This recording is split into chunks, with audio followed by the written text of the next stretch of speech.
वीर बजरंगबली भगवान की जय।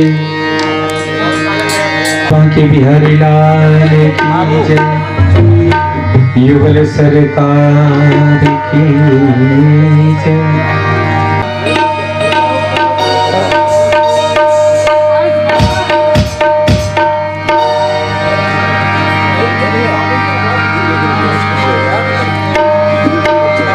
मूकं करोति वाचालं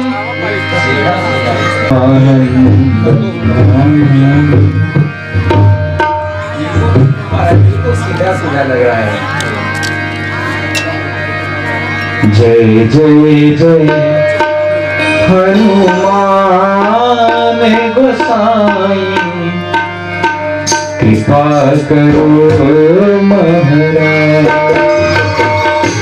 जय जय जय जय जय जय हनुमान गोसाई।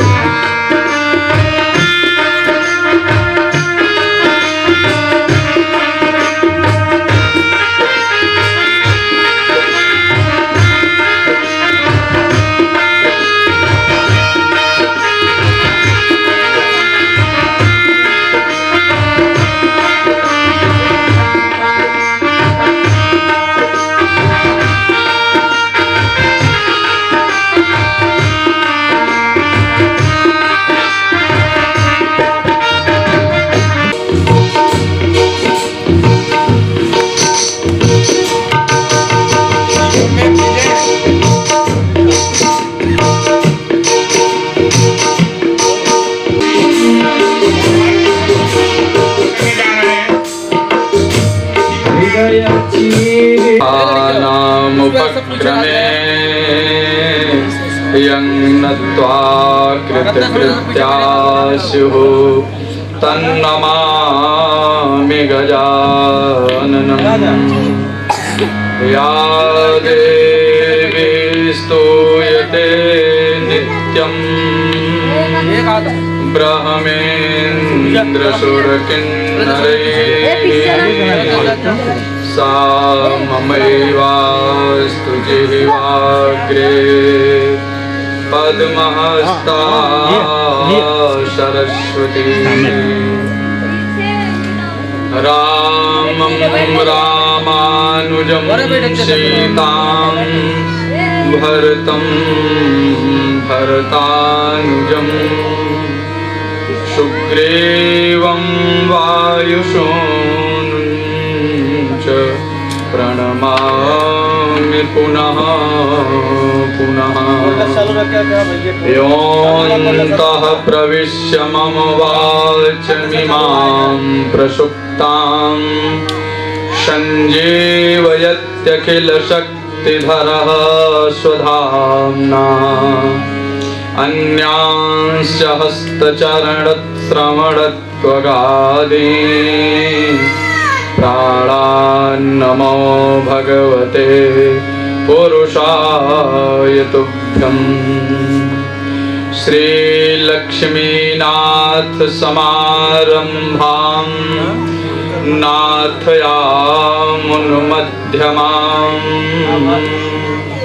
अस्मदाचार्यपर्यन्तां वन्दे गुरुपरम्पराम्। वाञ्छाकल्पतरुभ्यश्च कृपा सिन्धुभ्य एव च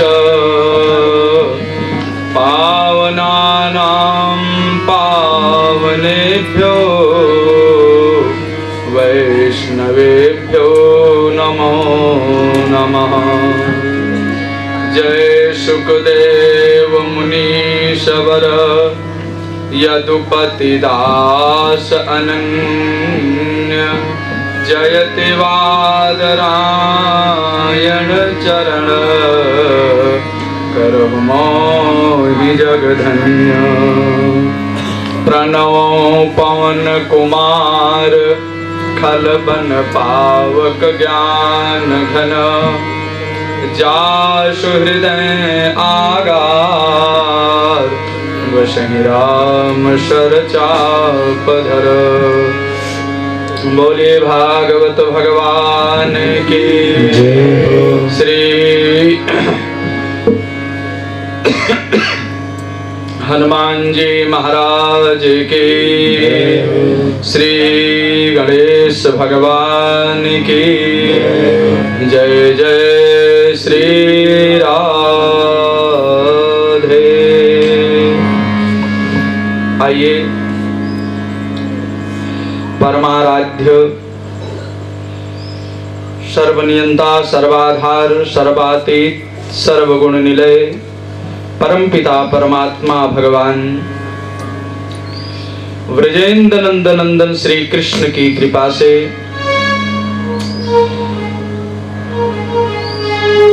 आज सप्ताह क्रम का प्रथम दिवस और प्रथम दिवस की पावन बेला में उपस्थित समस्त भक्तगण श्रोतागण,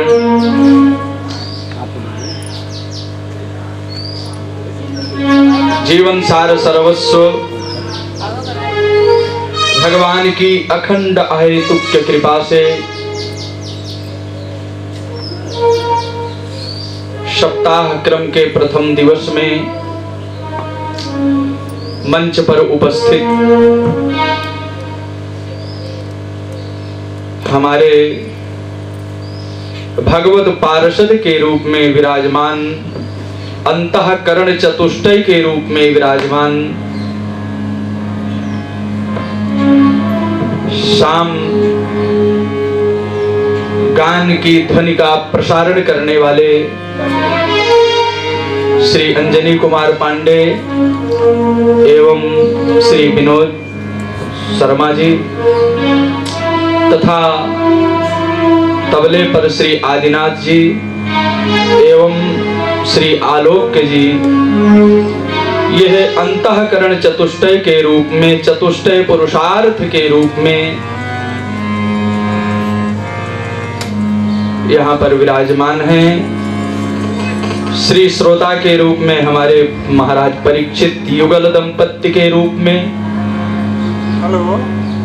और समस्त बांधव एवं बांधवियों, बच्चे, माताएं, समस्त क्षेत्रवासी ग्रामवासी इस पावनी कथा का रसास्वादन करने के लिए उत्सुकता पूर्ण विराजमान हैं। आचार्य चरण की कृपा है, श्री सद्गुरुदेव भगवान यहाँ पर विराजमान, जिनकी कृपा से प्रेरणा से यह भागवत कथा का आयोजन हुआ और उन्हीं की अनन्यता एवं सानिध्य में इसका शुभारंभ अग्रसर अपनी उत्तरोत्तर वृद्धि की ओर यह कथा अग्रसित होती हुई महात्म के उपरांत आज सप्ताह क्रम का प्रथम दिवस है। बड़े सौभाग्य का विषय है, भगवान की अहेतुक कृपा है। कल हम समस्त भक्त ने इस सत्संग सत्र के महात्म्य कथा में सबने विश्राम किया था और गोकर्ण की कथा, धुंधकारी की कथा के साथ साथ भागवत महिमा, श्रवण विधि,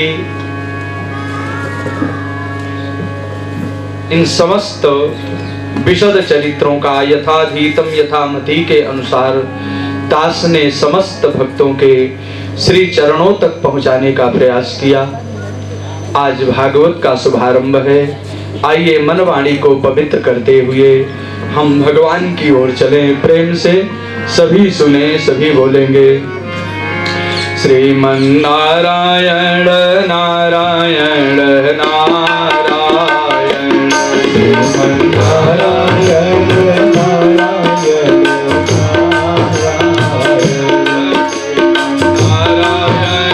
नारायण, नारायण नारायण, श्रीमन नारायण नारायण नारायण।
लक्ष्मी नारायण नारायण नारायण श्रीमन्नारायण नारायण नारायण श्रीमन्नारायण नारायण नारायण भगवान नारायण नारायण नारायण भगवान नारायण नारायण नारायण केशव नारायण नारायण नारायण केशव नारायण नारायण नारायण केशव नारायण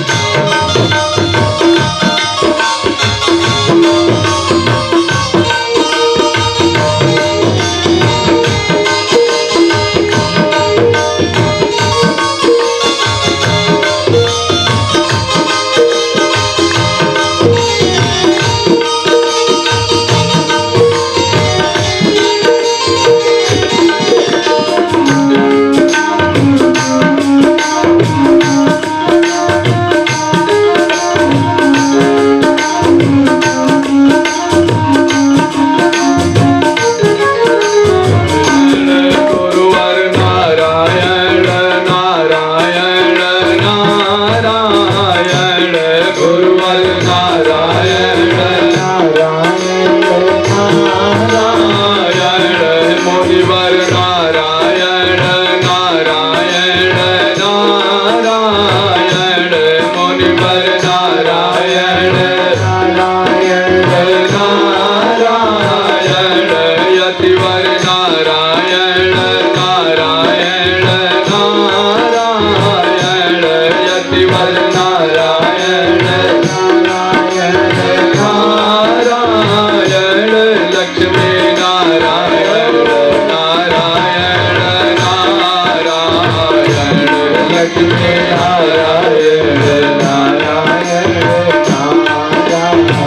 नारायण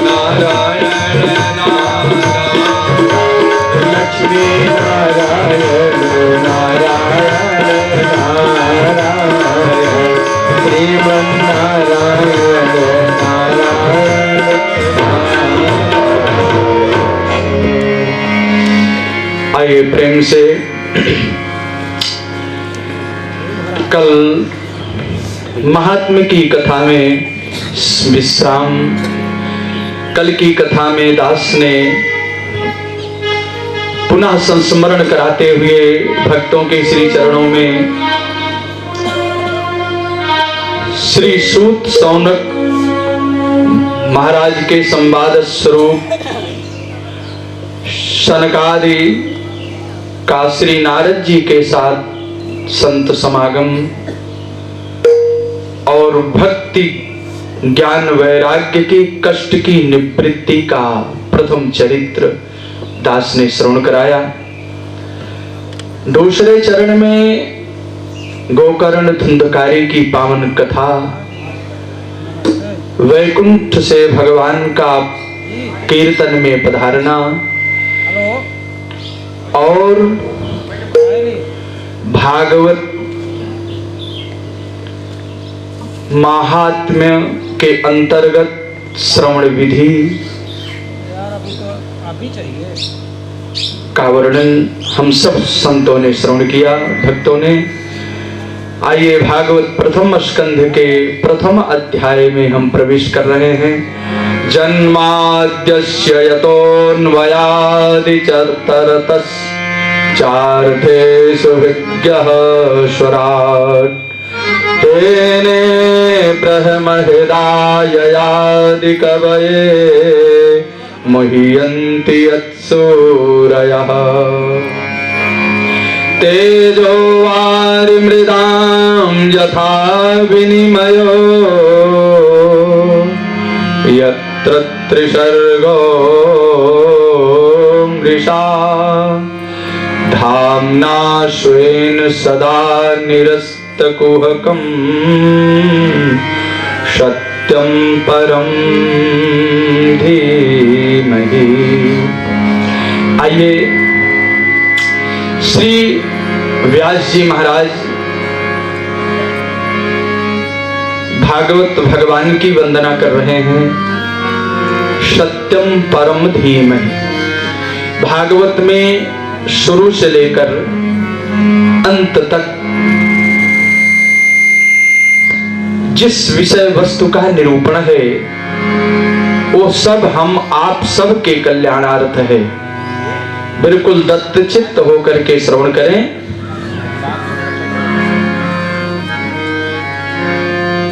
प्रथम 4 श्लोक वंदना के रूप में वर्णन करते हैं, जिसमें 3 प्रधान हैं। चौथे में क्षेत्र की विशेषता का वर्णन किया, श्रोता वक्ता की विशेषता का वैशिष्टता का वर्णन किया। प्रथम श्लोक में कहते हैं कि सत्यम परम धीमहि। हम उस सत्य स्वरूप परमात्मा को धीमहि माने ध्यायेमो, उस परमात्मा का हम ध्यान करते हैं, उसकी उपासना करते हैं, उस परमात्मा का हम भजन करते हैं। वो परमात्मा कौन है? का सत्यम। सत्यम कहने का अर्थ यह है, कलदास ने किंचित निवेदन किया, त्रिकाला बाधित जो वस्तु है वही सत्य है। परब्रह्म परमात्मा त्रिकाला बाधित नित्य सत्य स्वरूप हैं, नित्य चिद स्वरूप हैं और नित्य आनंद स्वरूप हैं। फिर से संस्मरण हम सब करें कि जिस परमात्मा की गोद में बैठ करके, भागवत भगवान की छाया में बैठ करके जिस कथा रस का रसपान करने के लिए हम समुद्यत हैं, बैठे हुए हैं, वास्तव में इतना तो समझना है कि वो प्रभु कौन है और उसका वास्तविक स्वरूप क्या है और विषय वस्तु क्या है। तो वह परमात्मा कैसे है? सत्यम परम, यानी सत्यम सच्चिदानंद स्वरूपम श्री द्वारिकाधीशम श्री कृष्णम कीदृशम का परम परमेश्वरम। वह सच्चिदानंद स्वरूप जो यशोदास्तनंद भगवान श्री कृष्ण है, वो परम परमेश्वरम, वही एकमात्र परमेश्वर है। अतएव परम परमेश्वरम धीमहि। उस श्रेष्ठ सत्ता को हम सब भक्तगण धीमहि माने प्रणाम करते हैं, ध्यान करते हैं। पुनश्च कीदृशम लक्षणम कह, लक्षण क्या है? तो कहते हैं जन्माद्यस्य यतोऽन्वयादितरतस् चार्थेषु विज्ञः स्वराट् जन्माद्यस्य यतः। वो श्रेष्ठ परमपिता परमात्मा आद्यस्य जन्म विकारादि रहितस्यापि यतः यत्र, वो नंदनंदन यशोदास्तनंद है, जीवन सार सर्वस्व भगवान श्री कृष्ण कैसे हैं? कहते हैं आद्यस्य, जन्मादि विकारादि रहित हैं, और रहित होकर के यतः माने जो, यत्र वसुदेव गृहे जन्म, जो साक्षात नारायण होकर के परम परमेश्वर होकर के वसुदेव महाराज के घर में प्रकट हो गए। वो कौन है? कहा आदि और अंत से रहित हैं। जिसका आदि नहीं है, अंत नहीं है, तो मध्य भी नहीं है। तो पूर्णतम परमात्मा कैसे हैं? कहा पूर्णमदः पूर्णमिदं पूर्णात् पूर्णमुदच्यते पूर्णस्य पूर्णमादाय पूर्णमेवावशिष्यते। वह परमात्मा जो वसुदेव भगवान के गृह में, घर में जन्म लिए, वही परमात्मा आद्यस्य जन्मादि विकार रहितस्यापि यत्र वसुदेव गृहे जन्म, उसने जन्म ले लिया। तो कहा महाराज जन्म तो मथुरा में हुआ और क्रीड़ा सारी गोकुल में हुई। तो कहा अन्वगात इतरतः, वह परमपिता परमात्मा अन्वगात है। इतरत्र गोकुले अन्वगात, माने गोकुल में जन्म हुआ, ये सुनिश्चित है, सही है। कहा मथुरा में जन्म हुआ। इतरत्र गोकुले अन्वगात, मथुरा में जन्म लेकर के गोकुल में आकर के अपनी बाल लीला का अभिनय किया, दर्शन कराया।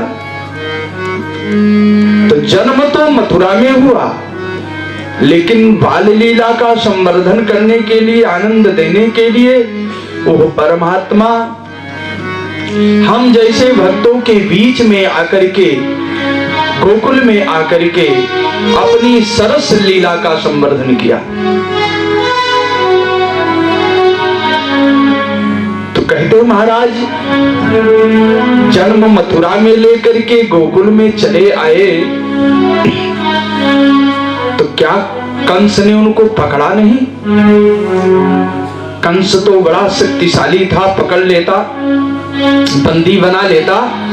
तो कहा महाराज अर्थेषु अभिज्ञः, अर्थेषु पदार्थेषु अभिज्ञः अभितः जानाति, जो पदार्थों में अनुगत होते हुए समस्त पदार्थों में व्याप्त है और व्याप्त होकर के समस्त जीवात्मा के अंतःकरण में बैठ करके शुभ अशुभ विचारों को, कर्मों को वो देखता रहता है। इसके कारण जो है अर्थेषु अभिज्ञः, अर्थेषु कंस वंचनादि प्रयोजनेषु श्री कृष्ण नंदनंदनः अभिज्ञः निपुणः इत्यर्थः। वही परमात्मा भगवान कृष्ण जो सत्ता का लोभी, अर्थ का लोभी है, काम लोलुप है, उस कंस के वंचनादि प्रयोजनेषु अभिज्ञः, उस कंस महाराज के वंचनादि को, वचनों को, आंतरिक इच्छाओं को अभिज्ञः संपूर्ण रूप से जानता हुआ वो कार्य कर रहा है। अभिज्ञः निपुणः कुशलः, वो सब कुछ जानने में, समझने में कुशल है, इसलिए कंस उसको पकड़ नहीं पाया। दूसरी बात यह है कि वो स्वराट है, जो सबको जल देता है, सबको अन्न देता है, सबको प्रकाश देता है, सूर्य के रूप में जो प्रतिभासित है, चंद्रमा के रूप में जो शोभायमान है, असंख्य असंख्य तारागणों के रूप में जो प्रकाशमान है, वो कौन है? वो परमात्मा स्वराट है। स्वराट कहने का भाव है कि स्वयं राजते इति स्वराट, जो स्वयं प्रकाशित है, उस परम श्रेष्ठ सत्ता को प्रकाशित करने के लिए किसी अन्य प्रकाश की आवश्यकता नहीं है। वो तो स्वराट स्वेषु स्वेषु गोपेषु किम बहुना स्वेषु गोपेषु राजते शोभते, माने गोकुल में जन्म लेकर के वो परमपिता परमात्मा गोकुल में जन्म लेकर के अपने प्रिय श्री दामादि सखाओं के मध्य में बाल चपल लीलाओं को करता हुआ शोभायमान हो रहा है। वो कौन है? वो तो सच्चिदानंदम, वही सत्यम, वही सतचित घन आनंद स्वरूप, चिद स्वरूप, सत्य स्वरूप, आनंद स्वरूप परम पिता परमात्मा विराजमान है। इसलिए तेने ब्रह्म हृदयया कवये मुह्यन्ति यत्सूरयः,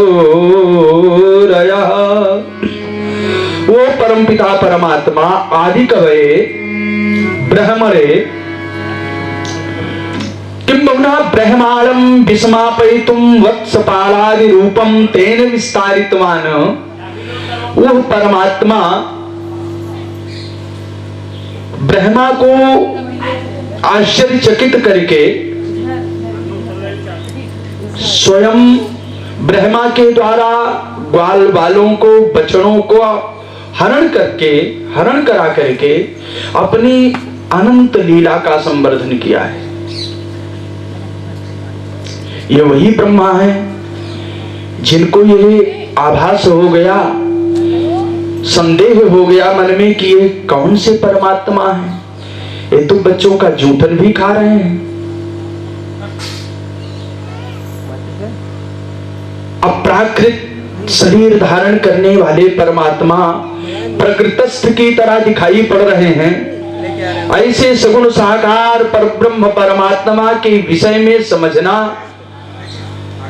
जब ब्रह्मादि देवताओं के लिए सुलभ नहीं है, तो हम आप सब तो साधारण भक्त हैं, लेकिन भगवत कृपा हो, ब्रह्मादि देवता नहीं समझ सकते हैं क्योंकि देवत्व का अभिमान है। लेकिन ये ब्रजवासी जितने श्रोता हैं, जितने बाल चपल लीलाओं का आनंद करने वाले बाल सखा हैं, ये सब सहज रूप में कन्हैया का जो है उस लीला का आनंद ले रहे हैं। खेल खेल में कभी एक ग्वाल बाल भगवान को अपनी पीठ पर बिठाता है और कभी ठाकुर अपनी पीठ पर श्री दामाजी को बिठा करके लुका छुपी का खेल भी करते हैं। कभी जूठा खाते हैं, कभी खिलाते हैं, मुख से निकाल करके ले लेते हैं।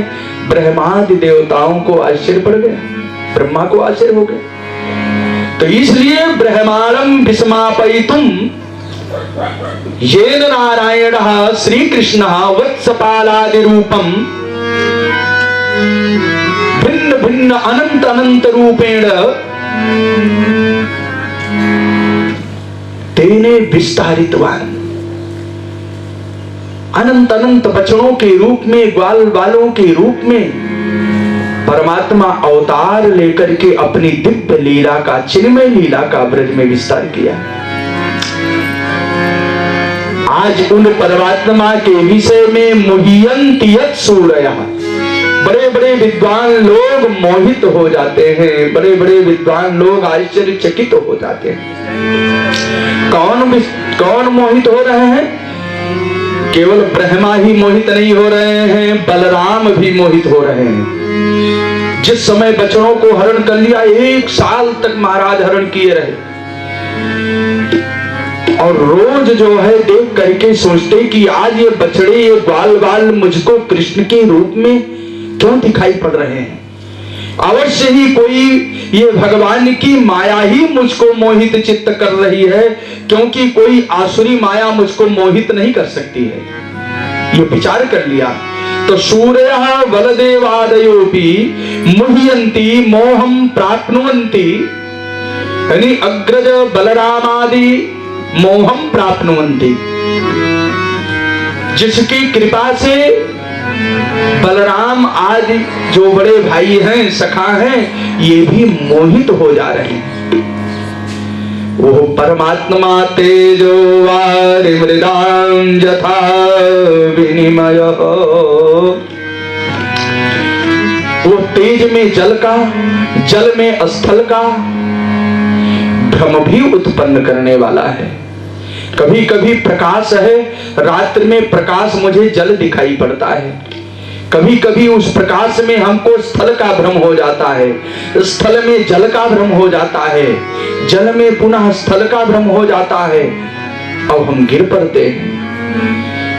यहां भागवतकार कह रहे हैं कि तेजो वारि मृदाम यथा विनिमयः, यानी भगवत कृपा से पाषाणात् अर्द्रेः, पाषाण में द्रवत्व का अनुभव हो रहा है, और जो द्रवत्व है यमुनादि जो जल है, उन द्रवत्व में, जल में पाषाणात् अनुभव, पाषाणत्व का अनुभव हो रहा है। ये भगवान की वंशी की माया है, ये वेणुध्वनि की माया है, कृपा है। यमुनायाः काठिनत्वं पाषाणे द्रवत्व, यमुना में कठिनता जो निरंतर यमुना जल ब्रह्मद्रव के रूप में, भक्ति के रूप में सतत प्रवाहित हो रही है मथुरा में, गोकुल में, आज उस यमुना का जल कठिनता से अनुभव हो रहा है। जो पाषाण बिल्कुल कठोर हैं, वो भगवान की वंशी लीला को श्रवण करके, वादन को श्रवण करके वो आद्री अश्रुधारा प्रवाहित कर रहे हैं।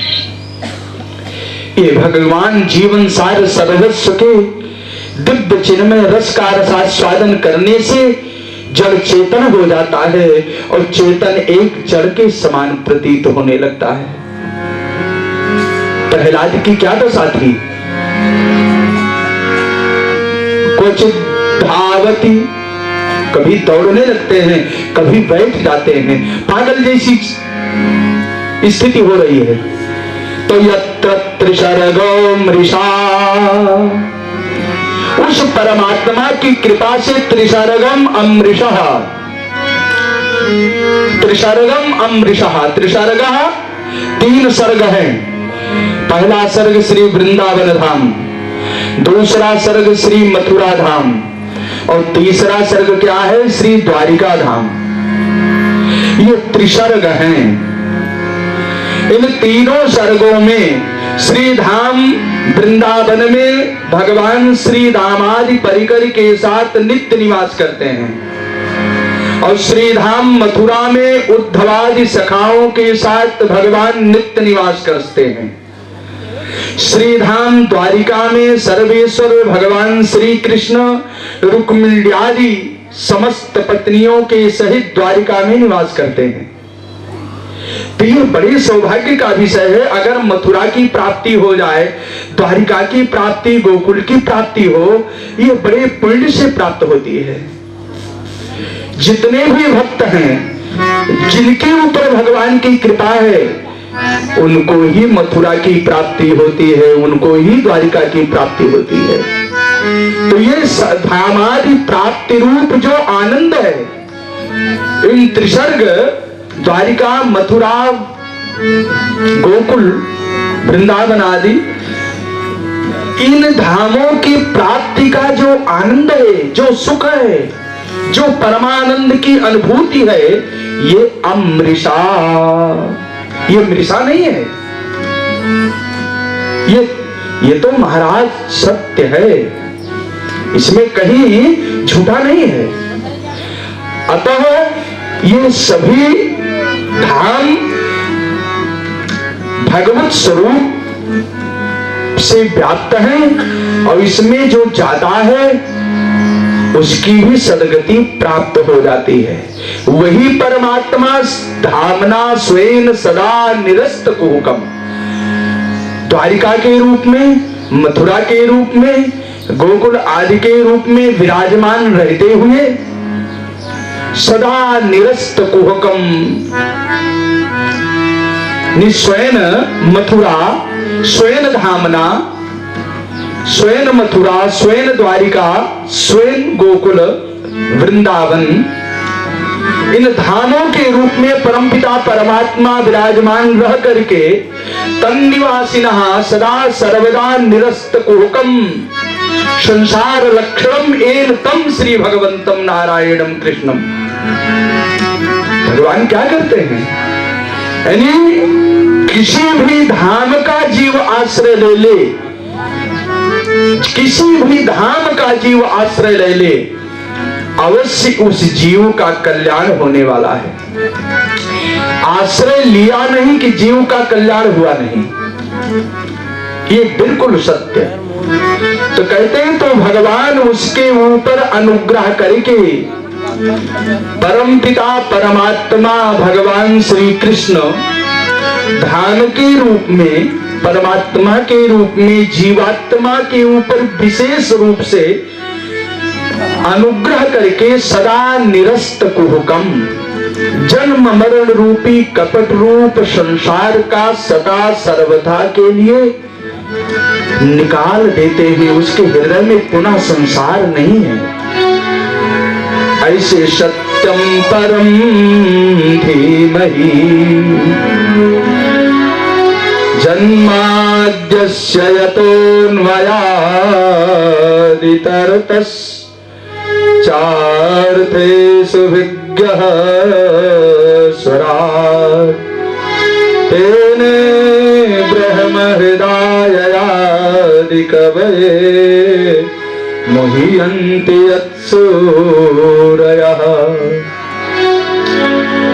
तेजो वारिमृदां यथा विनिमयो यत्र त्रिसर्गो मृषा धाम्ना स्वेन सदा निरस्तकुहकं सत्यं परम धीमहि। दूसरे श्लोक में श्री वेदव्यास महाराज ने मंगलाचरण करते हुए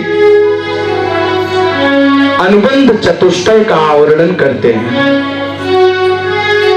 धर्म प्रोज्झित कैतवोत्र परमो निर्मत्सराणां शतां वेद्यं वास्तवमत्र वस्तु शिवदं तापत्रयोन्मूलनम्। श्रीमद्भागवते महामुनिकृते किं वा परेरीश्वरः सद्यो ह्यवरुध्यतेऽत्र कृतिभिः शुश्रूषभिस्तत्क्षणात्। वास्तव में इस श्रीमद् भागवत में किस धर्म का निरूपण है? कलदास ने निवेदन किया, जीव का परम धर्म है, परम कर्तव्य क्या है? भगवत प्राप्ति। वास्तव में यही धर्म है और भगवत प्राप्ति रूप धर्म ही श्रीमद् भागवत का प्रतिपादित विषय भी यही है। कलदास ने निवेदन किया, आज क्या है, वास्तविक में है कि नहीं है? वास्तव में तो कहते हैं धर्म प्रोज्झित कैतवोत्र परमः। अत्र श्रीमद् भागवत महापुराणे प्रोज्झित कैतव धर्म निरूपिता। कैतव कहते हैं कपट को और प्रोज्झित कहते हैं त्याग को, यानी कपटता से रहित, कपट भाव से रहित जो भगवत प्राप्ति रूप साधन है, उस साधन रूप धर्म का निरूपण भागवत में किया। अत्र धर्मः इत्यनेन साध्य धर्मः, अत्र धर्मः इत्यनेन शब्देन साध्य धर्मः। तो साध्य धर्म का तो कहा भगवदाराधन रूप भक्ति, तदीयाराधन रूप भक्ति साध्य धर्मः। श्री तिवारी जी, साध्य धर्म क्या है?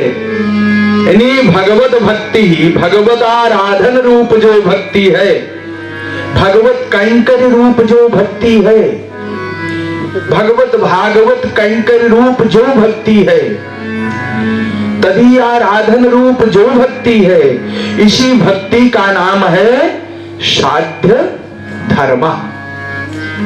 वकील साहब, यही साध्य धर्म है। बिल्कुल ध्यान से सुने। साध्य धर्म कौन है? जो स्वयं सिद्ध है, केवल अपने उसको ग्रहण करके अपने आप को तटस्थ करना है, सिद्ध करना है। वो कौन है? वो तो केवल साध्य धर्म है। भगवत भागवतों की सेवा ही सिद्ध धर्म है।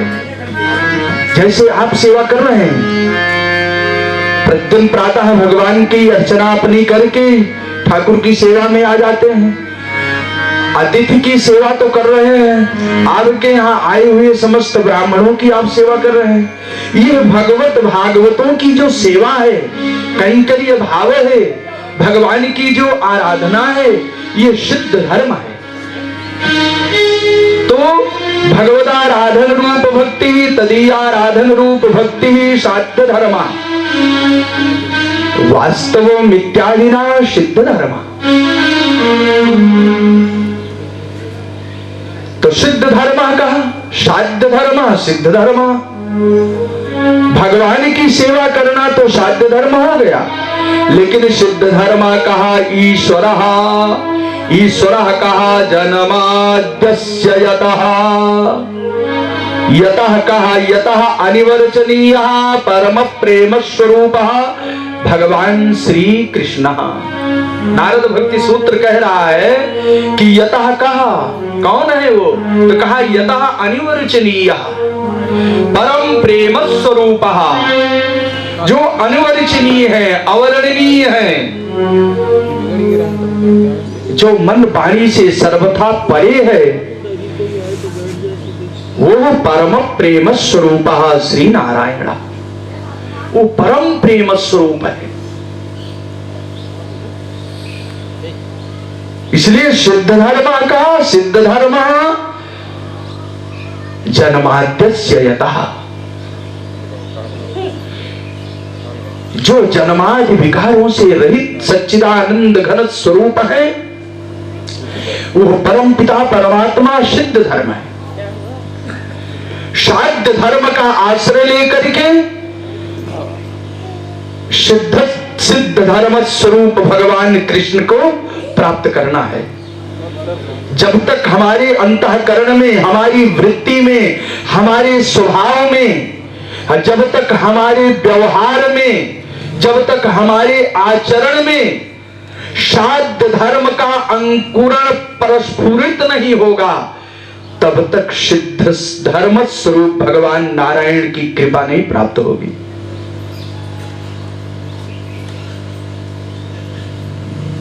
ये विचार करना है, इतना तो अनुभव में आना चाहिए भागवत श्रवण करके कि वास्तव में हमारा उद्देश्य वही होना चाहिए जो भागवत का विषय है, जो भागवत का लक्ष्य है। तो इसलिए भगवदाराधन रूप भक्ति, तदीयाराधन रूप भक्ति साध्य धर्म, वास्तव मिथ्यादिना, जीवात्मा के लिए जो प्राप्तव्य वस्तु है वो ईश्वर ही स्वयमेव सिद्ध धर्म है। ये च वेद विदो विप्रा ये चाध्यात्म विदो जनाः ते वदन्ति महात्मानं श्री कृष्णं धर्मं सनातनम। वो धर्म कौन है? महाभारत उद्घोष कर रहा है, ये च वेद विदो विप्रा ये चाध्यात्मविदो जना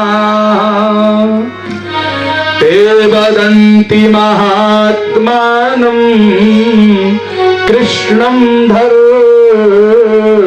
सनातनम। वो परमपिता परमात्मा श्री कृष्ण ही सिद्ध धर्म है, वास्तव में सनातन धर्म है। इसलिए भागवत में कपट रहित सिद्ध धर्म का निरूपण किया गया है। सिद्ध धर्म की प्राप्ति कैसे होगी, तदरूप उपाय को, साध्य धर्म को अच्छे ढंग से व्यास जी ने निरूपण किया। ये भागवत है। और ऐसे भागवत धर्म के निरूपण में जब भागवत श्रवण करने से भगवत कृपा प्राप्त होती है, कथा रूपी मंदाकिनी की कृपा प्राप्त हो जाती है, कथा देवी की कृपा प्राप्त हो जाती है। कीर्तन करते करते, कथा श्रवण करते करते एक दिन ऐसा हो जाता है, वो सिद्ध धर्म आपके स्वधर्म पालन रूप साध्य धर्म से तदीयाराधन रूप साध्य धर्म से वो परमात्मा श्री कृष्ण आपके हृदय में बंदी बन करके बैठ जाता है। सद्यो हृदयवरुध्यते प्रकृतिभिः। कथा श्रवण करने मात्र में देरी है, जब तक अवसर नहीं मिल रहा है तब तक कथा श्रवण करने का सौभाग्य नहीं प्राप्त हो रहा है। और जिस दिन कृपा हो गई ठाकुर की, कथा श्रवण करने के लिए आप बैठे, वास्तव में बैठे जैसे बैठना चाहिए, तो भगवान कृष्ण को बंदी बनने में विलंब नहीं है। किम परैहि साधनैहि शास्त्रैहि दृश्यते वा न दृश्यते। क्या कोई साधन शास्त्र में है जिससे भगवान बंदी बने? कहा नहीं। इस कराल कलिकाल में भगवत कथा से बढ़ करके कोई श्रेष्ठ साधन नहीं है। वो अपने स्वाभाविक साध्य धर्मादि